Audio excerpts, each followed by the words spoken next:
Boa noite, meu nome é Ademar Schúfalo Filho e hoje nós estamos aqui pelo CIAC, que é o Centro Espírita Amor e Caridade. O tema da noite é do Evangelho segundo o Espiritismo, capítulo 27, Pedi e obtereis. Primeiramente nós nos perguntamos, será que tudo aquilo que nós pedirmos, nós obteremos? Nós temos que partir do seguinte princípio: o que nós vamos pedir? O que será que para nós é bom ou não? Qual a nossa visão, os nossos desejos, as nossas pretensões? Será que elas estão de acordo com aquilo que Deus quer para nós? Então, essa resposta a essa pergunta, ou será, nós podemos responder: depende. Depende. Depende por quê? Porque muitas vezes nós não sabemos das nossas reais necessidades, nós não nos lembramos. E pedimos coisas que não nos seriam úteis para o nosso crescimento espiritual. Como todos nós sabemos, dentro da doutrina espírita, nós estamos aqui na terra de passagem. Essa passagem é muito rápida, 50, 60, 70, 80, 90 anos, ou menos, quando se parte jovem. E por esse conhecimento espírita, nós estamos aqui encarnados por uma necessidade de crescimento espiritual. Estamos num planeta de provas e expiações, em que nós estamos como que expiando compromissos, nós estamos nos ressarcindo com a nossa própria consciência por compromissos adedre assinados, vamos assim dizer. E como a Terra é esse planeta de provas e expiações, a maioria, de mais de 99,99%, está em expiação aqui na Terra. Porque nós não estamos muito distante da Idade Média, da escravidão. Nós não estamos muito distante daquelas guerras pelo poder, as tomadas de povos, regiões. Nós não estamos muito distante da cruel história da humanidade, em que em torno de 80% das guerras tem um fundo religioso. Agora nós nos perguntamos: tudo isso que foi praticado, as ignomínias, as guerras, as invasões, todas essas, vamos dizer assim, violências, quem foi que praticou? Nós nos perguntamos. E nós respondemos: nós mesmos, de acordo com a doutrina espírita, somos viajantes dos tempos, do espaço, viajantes do universo. Nós tivemos um início. Nós fomos criados por Deus simples e ignorantes. Mas nós não vamos ter fim. Nós somos imortais. E a nossa trajetória não começou agora num berço e nem vai terminar num túmulo. É muito mais. Todos esses erros cometidos na história da humanidade foram por nós mesmos praticados. E como Jesus disse, a cada um de acordo com as suas obras, as obras que nós construímos, hoje nós estamos colhendo na forma de dor, na forma de abandono, na forma de desespero, por uma necessidade de crescimento. Porque Deus, Ele não pune, Ele não condena, Ele não quer o nosso mal. ele simplesmente está nos educando. E o seu método educativo, a sua pedagogia, vamos assim dizer, ele se utiliza da dor, mas não é a dor que ele causou, que ele plantou, Deus. É a dor que nós plantamos nos nossos caminhos. Fomos jogando pedras, sarças, espinhos, e hoje nós temos que voltar por este caminho, retirando, limpando todo esse entulho que nós deixamos no caminho. Porque a nossa vida continua, é cíclica. Vai, volta, vai, volta, vai para a espiritualidade, volta para a terra até a perfeição, até a plenitude, até a pureza de um Cristo, de um espírito crístico, que todos nós o seremos.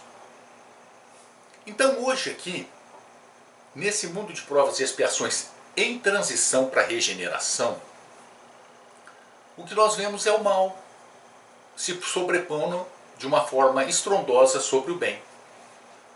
Mas não é porque Deus quer, porque nós mesmos estamos plantando.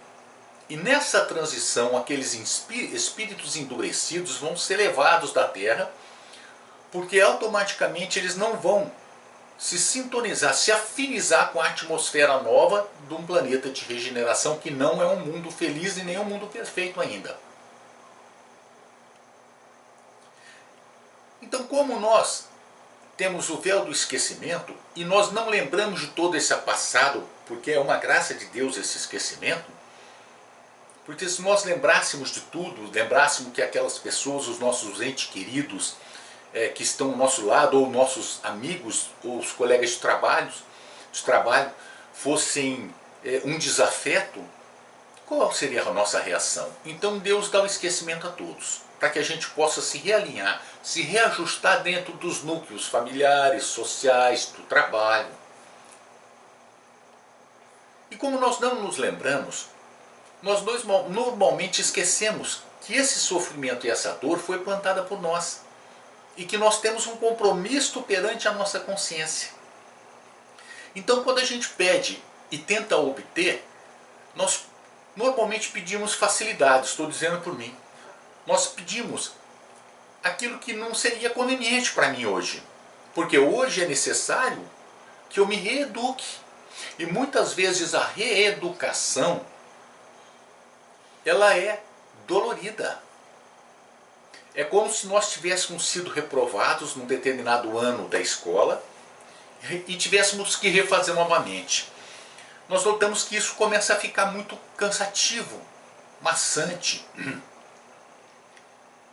E aí a gente pede para, olha meu Deus, acaba com tudo isso, eu quero aquilo, eu quero ser feliz, a vida é uma só, olha a ideia errônea, a vida é uma só, então vamos aproveitar e viver tudo que tem que viver da melhor forma possível, eu quero beber, comer, me fartar, quero me, vamos dizer assim, divertir. Olha a, vamos dizer assim, visão equivocada que nós temos da realidade da nossa vida. Mas na verdade nós estamos aqui para essa educação. Então nós pedimos o que? As facilidades. E muitas vezes Deus nos dá o que nós não queríamos, que é o sofrimento e a dor, a necessidade, a carência afetiva, financeira, econômica, e nos dando esses, vamos dizer, aquilo que a gente não pede, a gente acha que Deus é injusto.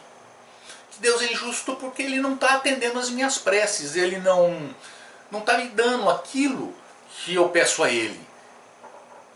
O que eu quero são facilidades, mas Deus me dá o sofrimento, as dificuldades. Por quê? Porque na nossa visão equivocada, o mundo aqui seria como que um oásis de prazeres, mas infelizmente não é o que está acontecendo e nós nos rebelamos e revoltamos. Por isso que muitas vezes essa expressão, essa afirmativa imperativa, pedi e obtereis, ela tem que ser interpretada de acordo com as nossas necessidades. Agora, Se no momento de dificuldade pelo qual todos nós estamos passando, vamos dizer, nessa pandemia, nós estamos recolhidos em nossas casas e cada vez mais reclusos, porque a normativa legal, a normativa dos municípios, dos estados, elas estão cada vez mais endurecidas para que nos mantenhamos em casa. Se nesse momento em que nós estamos passando por essas dificuldades, que muitas vezes a gente quase sucumbe, em que os relacionamentos no lar se tornam muitas vezes difíceis, mas não é para isso, se todos nós estamos juntos, é para torná-lo um relacionamento do exercício de amor. E se nesse momento nós pedimos a Deus que nos dê força para passar por essas dificuldades, porque nós não temos como mudar a situação atualmente, o que está acontecendo. Se pedimos forças, Deus nos dá essa força. Supre a nossa fraqueza, que possa nos levar ao fracasso moral e ao máximo da derrotada aqui na Terra, encarnado, que é o suicídio, pelo desespero. Então, se eu peço a Deus, Deus, me dá força, me ajuda, eu preciso do Senhor, porque eu estou num grau de desespero muito grande e só o Senhor pode me acudir nesse momento. Tudo que eu podia fazer eu fiz, mas não estou vendo resultados. Nesse momento vem uma calma, eu obtereis. Vem uma tranquilidade, uma voz dentro de você dizendo, calma, tudo passa, tudo passa. Então nós pedimos certo, que foi força para passar por esse momento. E no momento certo Deus nos envia aquilo que nós precisamos, o que mais nós precisamos. Embora naquele momento já não estejamos esperando, mas aí vem a resposta. E vem a solução para os nossos problemas. A paciência, o amor, a compreensão. Se nós pedimos, Deus nos dá. E isso nós vamos conseguir através do nosso esforço em buscar esse estado de alma, esse estado de espírito para passar pelas dificuldades. Porque Deus não nos vai dar de graça. Não. Porque Ele não vai nem presentear e nem te cobrar nada, nada, nada. Ele simplesmente está nos ajudando. O esforço é nosso. Então nós temos os exemplos que vêm no decorrer da história da humanidade, e um caso especial é Jesus, que quando ele ia curar uma pessoa, muitas vezes ele perguntava, você quer que eu te cure? A pessoa respondia, sim. Mas você acredita que eu possa te curar? Sim. A confiança que a pessoa tinha em Jesus naquele momento fazia com que ele tivesse o poder, ele sempre teve o poder de curar. E ele dizia, a tua fé te curou. Então mostra que a nossa vontade, nesses momentos, é essencial para que nós consigamos nos equilibrar. Mantermos-nos equilibrados nesses momentos de tormenta. Jesus estava lá no lago de Genezaré, mar da Galileia, que é de água doce, é um lago. E de repente vem aquela tormenta, o mar revolto, os apóstolos assustadíssimos, com medo, e Jesus dormindo. Quando chamaram, ele acordou e falou, mas pediu para que se calasse os ventos, e a tormenta parou. nos mostrando também simbolicamente por esse fato que todas essas tormentas pelas quais nós passamos na nossa vida, passa. Tudo passa. Mas o que nós estamos pedindo a Deus? O que nós estamos pedindo a Deus? É um objeto de estudo de nós mesmos. E nesse capítulo é muito interessante porque nós temos aqui vários itens que são a qualidade da prece, a eficácia da prece, a ação da prece, transmissão do pensamento. Isso aqui é científico. A ação da prece, como que a prece age? Como transmite o pensamento? A doutrina espírita nos explica que nós estamos banhados, estamos inseridos, nós estamos dentro de um chamado fluido cósmico universal. Naquele momento que você pensa e faz uma prece, por mais distante que esteja aquele ser para o qual você transmite o seu pensamento para que ele te ajude, ele recebe. É muito mais rápido que o ar, muito mais rápido que vento, muito mais rápido que qualquer onda ultra, super sonora ou de luz, qualquer tipo de onda. Por quê? Porque o fluido cósmico universal leva o nosso pensamento, que é matéria, imediatamente para aquele ser. E no Livro dos Espíritos nos pergunta 659, qual é o caráter geral da prece? Respondem os Espíritos: a prece é um ato de adoração. Orar a Deus é pensar nele, é aproximar-se dele, é pôr-se em comunicação com ele. As três coisas podemos propor-nos por meio da prece: louvar, pedir e agradecer. A prece é um ato de adoração. Que ato de adoração é esse? Adorar o nosso Criador. Agradecer ao nosso Criador, já é agradecer, né? Louvar por toda essa beleza que nós temos à nossa volta, a natureza, as condições de vida,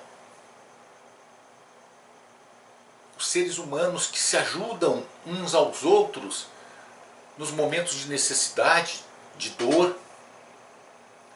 Adorar a Deus de todo o nosso coração, de toda a nossa alma. Orar a Deus é pensar nele. Ou seja, nós estamos em sintonia com ele. Nós conseguimos com isso, e pouco a pouco, como diz aqui, aproximar-se dele. Porque ele, a todo momento, está ao nosso lado, mas nós nos afastamos. Afastamos como o filho pródigo, que deixa a sua casa, deixa seu pai e seu irmão, pegou a parte da herança, que naquela época provavelmente podia, porque hoje a herança é só de pessoa morta, e foi embora. Gastou tudo, acabou com tudo, se distanciou do seu pai. E no momento de dificuldade, em que ele estava comendo a comida dos próprios porcos, ele falou: meu Deus, mas eu aqui, nessa humilhação, comendo comida de porcos, e o meu pai tem tudo lá. Aí ele volta e tem medo de chegar. E ele pensa que vai se oferecer ao pai para ser um servo do pai, mas o pai o abraça, o beija. Aquele filho, né, pródigo que está voltando para o lar, ou seja, foi embora e aproxima-se dele. Orar a Deus é pensar nele e aproximar-se dele. Voltou para ele. Porque o sofrimento e a dor, ela faz com que a gente retorne a Deus. Nos momentos de dificuldade é que nós lembramos que existe Deus. Nos momentos de dor é que nós lembramos que esse Ser Supremo está sempre ao nosso lado. Aí nós nos aproximamos dele e pedimos força para passar por aquilo lá. É aproximar-se dele. É pôr-se em comunicação com ele. Aí nós nos perguntamos, mas Deus precisa que eu me comunique com ele e fale para ele o que eu preciso e o que eu não preciso? Se ele sabe de tudo, ele é onipresente, ele é onipotente, ele é tudo. Sim, Deus sabe de tudo, inclusive se nós vamos falhar ou não no decorrer da nossa vida e dos compromissos em que nós assumimos, para o bem ou não. Ele sabe de tudo. Mas essa comunicação nossa com ele é para que a gente possa exercitar a humildade. Chegar a Ele e falar: meu Deus, eu estou precisando do Senhor. Está acontecendo isso na minha vida. Me ajuda. É o sinal de humildade. A gente tentar se comunicar com Ele. E podemos ter certeza, Ele sempre estará nos ouvindo. Fala: mas como? Deus, o Criador do universo. Olha, o universo. O universo é o universo. É uma coisa incomensurável. Como Ele vai lembrar de mim? Uma simples criatura num planetinha que tem um Sol de quinta categoria, de quinta grandeza. Lembra? Ele conhece todo o seu rebanho, todas as suas ovelhas. E como mais uma vez Jesus lá diz que o pastor, ele tem 100 ovelhas, 99 está no redil e uma desaparecida ou fugiu. O que ele faz? Ele deixa as 99 porque sabe que está segura e vai em busca daquela que fugiu. E traz de volta para o seu redil. Porque aquela ovelha pode ser representada por nós. Jesus sempre nos buscando, tentando trazer de volta para o redil, para o seu aprisco. Porque Ele sabe que aquele rebanho Ele vai cuidar por todo sempre. Olha que coisa bonita.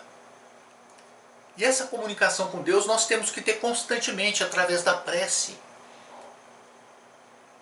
A prece familiar, essencial num lar, que é o Evangelho, o culto do Evangelho no lar.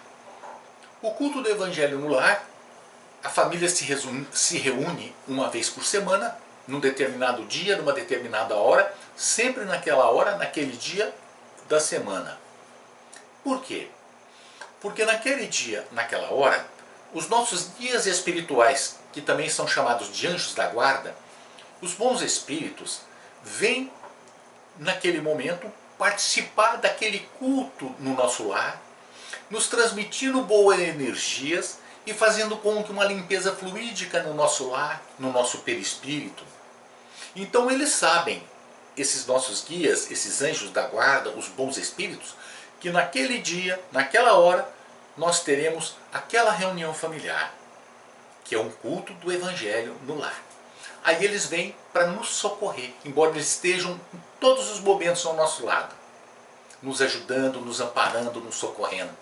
Mas é um momento especial, em que a família está reunida, a fluidificação do lar é muito grande. Isso se estende para bem longe. Faça uma prece inicial, não precisa ser uma prece muito longa. Lê-se um pedaço do Evangelho, comenta-se, não passa de 30 minutos. Lê uma mensagem, faz uma prece final, é o culto do Evangelho no lar, que é uma asepsia para o lar da gente. É uma prece do núcleo familiar. Tem as preces coletivas. Então, nós estamos tentando nos comunicar com Deus, nos aproximar dele. E a prece tem 3 coisas que nós podemos fazer. Louvar a Deus pela sua grandeza, pela sua magnitude. E por nós pouco a pouco estarmos começando a entender o que é Deus. A prece serve para pedir.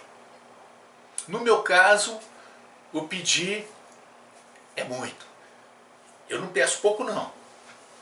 Né? Deus não me criou, não me pôs no mundo. Então agora também ele tem que aguentar. Eu peço mesmo. E a gente não pode ter vergonha de pedir a Deus. Não, jamais. Nós não podemos ter... não, mas o pedir, o que é pedir? E agradecer. Será que nós nos lembramos de agradecer tudo que temos, o que recebemos, aquilo que muitas vezes é desviado do nosso caminho sem que nós o saibamos, mas nós vemos sinais, pequenas coincidências que acontecem que a gente fala, meu Deus, como é que pode? Pode, é Deus. E quando nós estamos agradecendo a Deus, nós estamos reconhecendo a sua grandeza, reconhecendo o seu amor por nós, que sempre está nos amparando. Então a prece, ela é assim, um remédio. Nós temos o alimento do corpo físico, que é o alimento físico, o arroz, o feijão, a carninha, a mandioca, mas nós temos que ter também o alimento espiritual, que é a prece, que nos alimenta, que nos sustenta e que nos dá força. E é interessante aqui que o Emmanuel, ele tem uma prece, a Joana de Ângeles, perdão, no livro Jesus e o Evangelho à Luz da Psicologia Profunda, Joana de Ângeles Divaldo chama Pedir e Conseguir. Ela faz um comentário do Evangelho capítulo 27, que é esse, item 7. Na página 220, ela nos diz: a oração é a emanação do pensamento bem direcionado, rico de conteúdos vibratórios, que se expande até sincronizar com as ondas equivalentes, assim estabelecendo o intercâmbio entre a criatura e o Criador. Quer dizer que, com a prece, nós elevamos o nosso padrão mental. Pouco a pouco, elevando o nosso padrão mental, nós vamos nos sintonizar com as ondas elevadas e estabelece o intercâmbio entre criatura e Criador. Quanto mais a gente consegue se concentrar e essa prece nos elevar mais próximo nós estamos da sintonia com o mais alto. E ela continua: não apenas dilui as energias deletérias, como renova as forças morais do ser. Ou seja, os fluidos. Nós captamos muitos fluidos, bons fluidos, maus fluidos, fluidos negativos. A negatividade de muitas pessoas, principalmente num momento como esse da nossa Terra. Então essa prece, o que ela faz? É como se fosse um banho de energia positiva, é um banho de energia positiva que dilui, dissolve todos esses fluidos negativos. Olha o passe, autopasse, dissolve todos esses fluidos negativos, nos renovando as energias. Como diz, renova as forças morais do ser, saturando-o com vibrações superiores e de qualidade poderosa, ou seja, nós vamos estar saturados das boas energias, das boas vibrações, das vibrações superiores. Vem o otimismo, embora todas as dificuldades, todo o panorama caótico, aparentemente, porque Deus está no comando, a gente sabe que vai passar, de qualidade poderosa, porque nos ajuda, nos dá força, nos faz que realmente acreditemos. Aí diz que alteram a nossa paisagem mental. Normalmente, que alteram as paisagens mentais, não é difícil nesse momento as nossas paisagens mentais estarem assim, numa situação terrível. A gente só está sintonizando, infelizmente, com as notícias negativas, com o mal. Nós estamos sintonizando muitas vezes com a revolta. Vamos dizer, em todos os sentidos. Em todos os sentidos. Aí a prece faz com que a gente comece a mudar a forma de pensar, alterando as paisagens mentais, vislumbrando uma luz no fim do caminho, emocionais, que é nos equilibrando, e orgânicas, físicas, psíquicas, limpando o nosso perispírito, vamos assim dizer. E ela continua: por sutis processos de modificação no campo em que o mesmo se encontra. Certamente não modifica as leis estabelecidas, no entanto, olha, as leis de Deus são inderrogáveis. Ela não se muda ao nosso bel prazer, à nossa vontade, porque nós estamos dando birra como um filho, vamos dizer, rebelde. Não. As leis são as leis. E existe um brocardo latino que é dura lex sed lex, ou seja, dura é a lei, mas é a lei. Não modifica as leis estabelecidas, no entanto, contribui com vigor e inspiração para que sejam entendidas e aceitas em clima de superior alegria e coragem. O estudo da doutrina espírita, ele nos abre uma visão muito grande da vida, das nossas necessidades, das nossas carências, dos momentos difíceis em que estamos passando. Então nos abre a prece e a gente começa, através desse estudo da vida e dessa prece, entender o que está acontecendo. E aceitar, porque nós não podemos mudar. Nós não temos como mudar, mas não aceitar como um derrotado, buscando lutar. É uma resignação dinâmica, é meio paradoxal. A resignação normalmente é estática, mas é uma resignação dinâmica, como diz Joana de Ângeles. Porque aceitas em clima de superior alegria e coragem. Ou seja, não podemos mudar a situação. Então o que nós podemos fazer para que passemos de uma forma menos traumática pelas situações difíceis em que nós estamos passando? Olha só. E ela continua. Também proporciona o descortino da realidade existencial. O que eu sou? De onde eu vim, para onde eu vou? Eu estou na Terra para me divertir ou para me educar? Qual é a verdadeira finalidade da minha existência? E aí a gente começa, na prece e esse estudo que a gente faz, a entender essa realidade existencial. De ver que nós somos muito, mas muito mais do que 80, 90, 100 anos. Muito mais. E diz, e dos seus elevados significados psicológicos, olha, também proporciona o descortino da realidade existencial e dos seus elevados significados psicológicos, que tem caráter educativo, preparando cada criatura para a perfeita identificação com o si, mediante a superação do ego. Provavelmente por Jung seria o self, né? Seria o self, a descoberta de nós mesmos. Não é perfeição ainda, mas nós sabemos o que somos, onde estamos, por que estamos, e que nós não somos só isso, que nós vamos ser muito mais.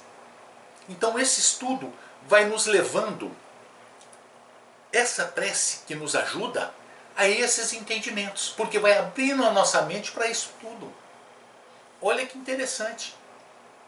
Então a gente tem que ver que a prece não é uma coisa assim que é para nos deixar como se fosse fora da realidade do mundo, fora